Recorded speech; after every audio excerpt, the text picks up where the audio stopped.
The winter solstice. To our ancestors, this date held a magical attraction. Such was their reverence that they marked its coming in the land. No other time of year has so many ancient monuments built in its honour. Newgrange, Maze Hall, Glastonbury Tor, and even the most famous of them all, Stonehenge, make up just a fraction of their number. While such solar alignments can be found all over the world, nowhere are there so many or dating back so far as in Northern and Western Europe. These ancient monuments dating to the Neolithic are not only testament to the reverence our forebears held for this date, but as they still stand to this day, also testament to their craftsmanship. Thousands of tons of earth and stone were moved in their creation. With only stone and bone tools at hand, these monuments are a symbol of their devotion and admiration for nature itself.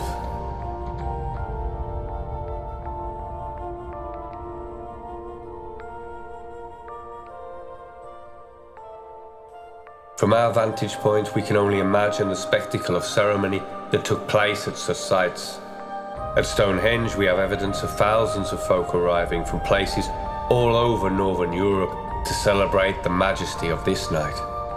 This at a time when tribal groups were little more than extended families, all gathering to see out the darkest night together and witness the rebirth of the sun.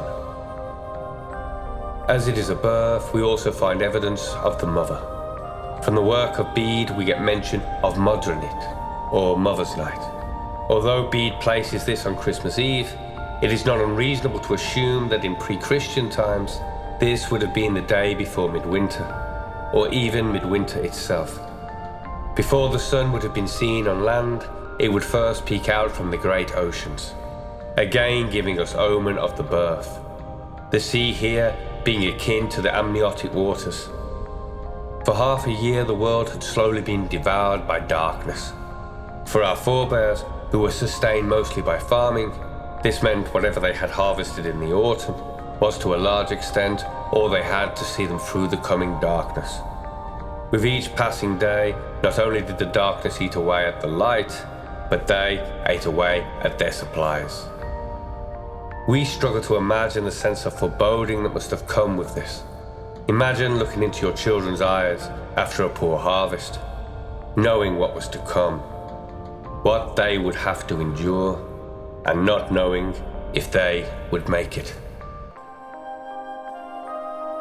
This hardship may also be represented in other mythology associated with this time of year, the Wild Hunt. This procession of the dead, often led by a powerful figure of mythology like King Arthur or Woden himself, was often seen as an ominous omen to those who witnessed it.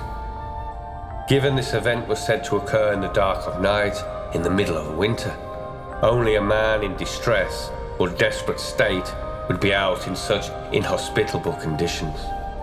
It is easy to imagine that a man staring into his child's starving eyes would be driven to such desperation, risking all for his beloved family on a dangerous hunt, where he was just as likely to be the prey as the predator.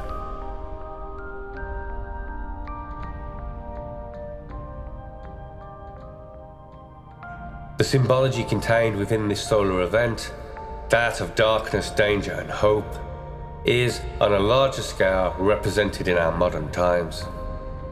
Who among us would argue that a darkness has not descended upon our world? That men driven by a spiritual hunger are losing their minds, trying to fill the void left by materialistic and nihilistic modern culture.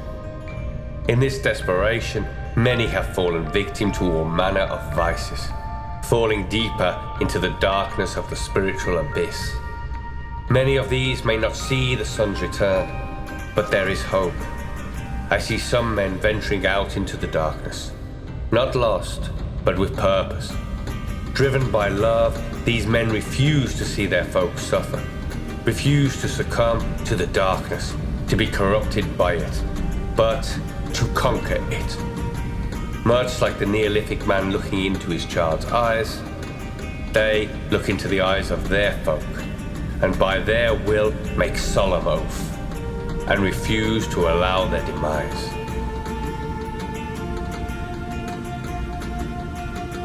Like the reddening of the sky before the sun rises, I see the signs of the birth of a new hope, a new light, a renewal of the ancient and glorious veneration of life itself.